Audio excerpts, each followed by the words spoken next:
அனைவருக்கும் வணக்கம். தமிழின தாயகத்தினுடைய உணர்வெழுச்சியுடன் கூடிய மாதமாக இந்த மே மாதம் அமைந்திருக்கின்றது. அந்த வகையிலே மே மாதம் 12ஆம் தேதி தொடக்கம் 18ஆம் தேதி வரையான காலப்பகுதியினை தமிழினத்தின் வலி சுமந்த மாதமாக, முள்ளிவாய்க்கால் பேரவல நினைவு வாரமாக தமிழர் தாயகமெங்கும் புலம்பெயர் தேசமெங்கும் கடைப்பிடிக்கப்பட்டு வருகின்ற ஒரு உணர்ச்சி பூர்வமான வாரமாகவும், ஆன்மார்த்த இடங்களுக்குரிய வாரமாகவும் அமைந்திருக்கின்றது. அந்த வகையிலே இந்த மாதத்திலே அல்லது இந்த வாரத்திலே, மாதத்தின் கூடிய வாரத்திலே தாயகமெங்கும் எங்களுடைய உணர்வினையும் வலியையும் நினைவு கூர்ந்து எமது எதிர்கால சந்ததியினருக்கு நாங்கள் இந்த முள்ளிவாய்க்கால் பேரனர்த்தத்தினூடாக பட்டினிச் சாவினையும் எமது உரிமைகளையும் உடைமைகளையும் உயிர்களையும் இழந்த வலியினை எடுத்துரைக்கும் விதமாக வருடந்தோறும் இந்த முள்ளிவாய்க்கால் அவல நினைவு வாரம் கடைப்பிடிக்கப்பட்டு வருகின்றது.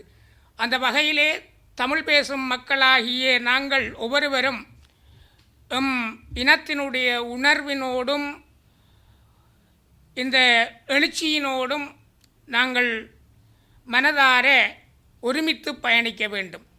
அந்த வகையிலே இந்த வாரத்திலே தாயகமெங்கும் சில இடங்களில் களியாட்ட நிகழ்வுகள், வேறு விதமான நினைவு தினங்கள் மற்றும் விளையாட்டுப் போட்டிகள் போன்ற வேறு விதமான நிகழ்வுகள் எல்லாத்தையும் புறக்கணித்து இந்த உணர்வெழுச்சியுடன் கூடிய இந்த அவல நினைவு வாரத்தினை நாங்கள் எல்லோருமே கடைப்பிடிக்க வேண்டும். உணர்வெழுச்சியுடன் கடைப்பிடிக்க வேண்டும். அதற்கு எல்லோருடைய ஒத்துழைப்பும் இந்த வேளையிலே கேட்டு நிற்கின்றோம்.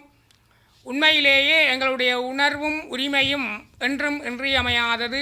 காலத்தினாலும் அதனை அழிக்க முடியாது. நாங்கள் இவ்வளவு தூரம் இந்த பேரவல பட்டினிச்சாவிலிருந்தும் பேரவல உயிர் தியாகங்களின் பின்பும் நாங்கள் எழுந்து நிற்கின்றோம் என்றால் அது இறைவனுடைய கிருபையும் எங்களுடைய கர்மாவினுடைய செயற்பாடும். எங்களுடைய இந்த தாயகமெங்கும் இந்த முள்ளிவாய்க்கால் நினைவு மட்டுமல்ல, அதற்கு முன்னரும் இந்த தாயகத்திலே தங்களுடைய இன்னுயிர்களை தியாகம் செய்த ஆன்மாக்களினுடைய இந்த வலியும் துயரமும் எங்களிடத்தே நின்று இந்த ஆன்மாவினுடைய செயற்பாடு தான் எங்களை இன்றைக்கும் கர்மாவினுடைய வினை பொருட்டு எங்களை இயக்குகின்றது.